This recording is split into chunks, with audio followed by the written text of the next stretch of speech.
ఇది వరకు కూడా చూపించాం. చంద్రబాబు గారు 2021లో కేంద్రానికి రాసిన లేఖ. అంటే చంద్రబాబు గారు అప్పుడు విపక్షంలో ఉన్నారు, కేంద్రంలో బీజేపీ పార్టీ అధికారంలో ఉంది. కానీ అప్పుడు చంద్రబాబు గారు కేంద్రానికి రాసిన ఈ లెటర్ లో క్లియర్ గా లాస్ట్ లైన్ లో, let me reiterate that the elected representatives of TDP are ready to resign for the cause of Vishakha Steel. So 2021లో చంద్రబాబు గారు ప్రతిపక్ష నాయకుడిగా కేంద్రానికి బీజేపీ అధికారంలో ఉన్నప్పుడు రాసిన లెటర్ లో చాలా స్పష్టంగా విశాఖ స్టీల్ ను కాపాడడం కోసం తెలుగుదేశం పార్టీ ఎలక్టెడ్ రిప్రజెంటేటివ్స్ అందరూ రాజీనామా చేయటానికి కూడా వెనకాడరు అని చెప్పిన లెటర్ ఇది. మరి ఇప్పుడు చంద్రబాబు గారు దీనికి ఏం సమాధానం చెప్తారు? చంద్రబాబు గారు ఒకప్పుడు వాజ్పేయి ప్రధానమంత్రిగా ఉన్నప్పుడు విశాఖ స్టీల్ ని ప్రైవేటైజ్ కాకుండా అడ్డుకుంది కూడా నేనే అని చెప్పాడు. ప్రతిపక్ష నాయకుడిగా నా ప్రాణాలు అడ్డేసైనా సరే విశాఖ స్టీల్ ను ప్రైవేటైజ్ కానీయము అని చెప్పారు.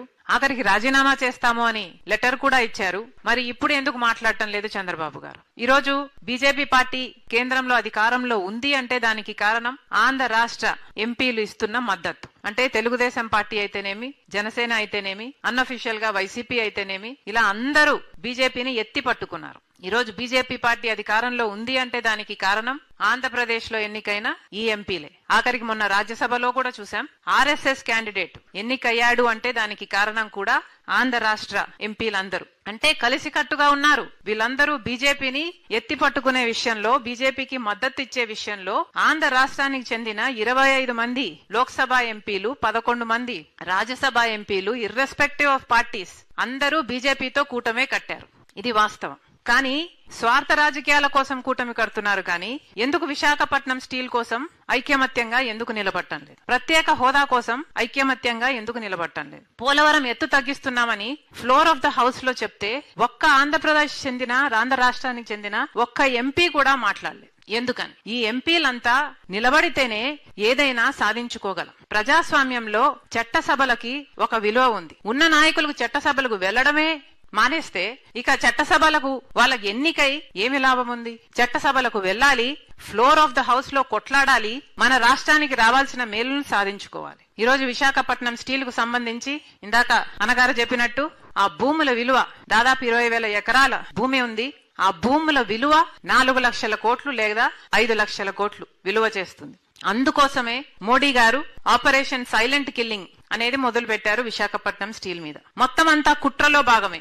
ఒక్కొక్క విషయంలోనూ విశాఖపట్నం స్టీల్ కు సంబంధించి రా మెటీరియల్ అయితేనేమి, క్యాప్టివ్ మైన్స్ ఇయ్యకపోవడం అయితేనేమి, ట్రాన్స్పోర్ట్ లాజిస్టిక్స్ అయితేనేమి, ఎన్ఎండిసి ఐఎన్ఓర్ అయినా సరే, బొగ్గైనా సరే, ఎలక్ట్రిసిటీ అయినా సరే, గంగవరం పోర్ట్ ఇచ్చేయడం అయినా సరే, ఇలా అన్ని విషయాలలో ఉన్న ప్రభుత్వాలన్నీ కుట్రతో విశాఖపట్నం స్టీల్ ని ఈ రోజు ఈ స్థాయికి తీసుకొచ్చాయి. కొన ఊపిరితో ఉంది. ఇప్పటికీ కూడా 2021లో department of investment and public asset management వాళ్ళు చాలా స్పష్టంగా 100% డిస్ఇన్వెస్ట్మెంట్ చేస్తాము, ఇది మా నిర్ణయము అని చెప్పిన తర్వాత కూడా ఈ ఎంపీలలో ఏ ఒక్కరూ కూడా పార్లమెంటులో ఉద్యమించలేదు.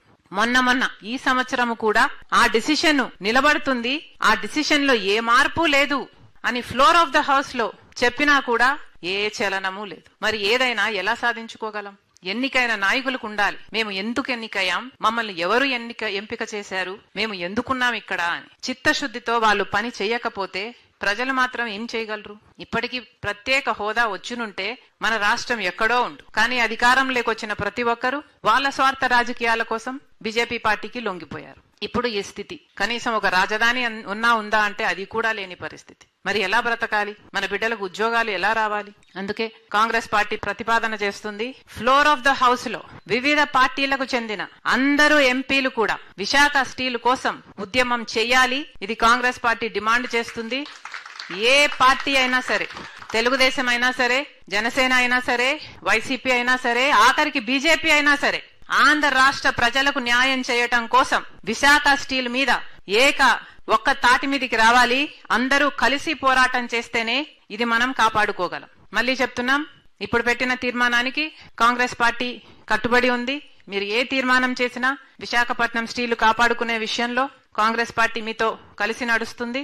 అసలు ఈ విశాఖ స్టీల్ ను నిర్మించిందే కాంగ్రెస్ పార్టీ. ఇందిరాగాంధీ గారైతేనేమి, రాజీవ్ గాంధీ గారైతేనేమి, ఆ తర్వాత జాతికి అంకితం చేసిన పివి నరసింహారావు గారైతేనేమి, లేక రాజశేఖర రెడ్డి గారైతేనేమి, కాంగ్రెస్ పార్టీ అధికారంలోకి ఉన్న రోజున రాజశేఖర రెడ్డి గారు 2,000 కోట్ల రూపాయలు ఈ స్టీల్ కి ఇప్పించగలిగారు. 4,000 మందికి ఉద్యోగాలు ఇప్పించగలిగారు. అసలు క్యాప్టివ్ మైన్స్ విశాఖ స్టీల్ కు కలిగి ఉండాలి అని ఆ రోజు అనంతపూర్ లో ఒక మైన్స్ ని ఐడెంటిఫై చేసి ట్రైపార్టీ అగ్రిమెంట్ వరకు కూడా తీసుకువెళ్లారు. అప్పటికి 3 మిలియన్ టన్స్ ఉన్న ఈ ప్లాంట్ ని 7 మిలియన్ టన్స్ కి ఉత్పత్తి రావడానికి కారణం కూడా రాజశేఖర రెడ్డి గారు, కాంగ్రెస్ పార్టీ. మళ్ళీ చెప్తున్నాం, నేను పిసిసి అయిన తర్వాత కూడా విశాఖపట్నం స్టీల్ కోసం వాళ్ళని టర్మినేట్ చేస్తే 5,000 మందిని వచ్చి అక్కడ కొట్లాడడం జరిగింది. మొన్న కూడా నిరాహార దీక్ష చేయడం జరిగింది. మళ్ళీ చెప్తున్నాం, మీకు ఏ కష్టం వచ్చినా కాంగ్రెస్ పార్టీ మీ పక్షాన ఉంది. మీతో కలిసి నడుస్తాం. మీరు ఏ కార్యక్రమం చేపట్టినా కాంగ్రెస్ పార్టీ కూడా మిమ్మల్ని బలపరుస్తుంది. Thank you.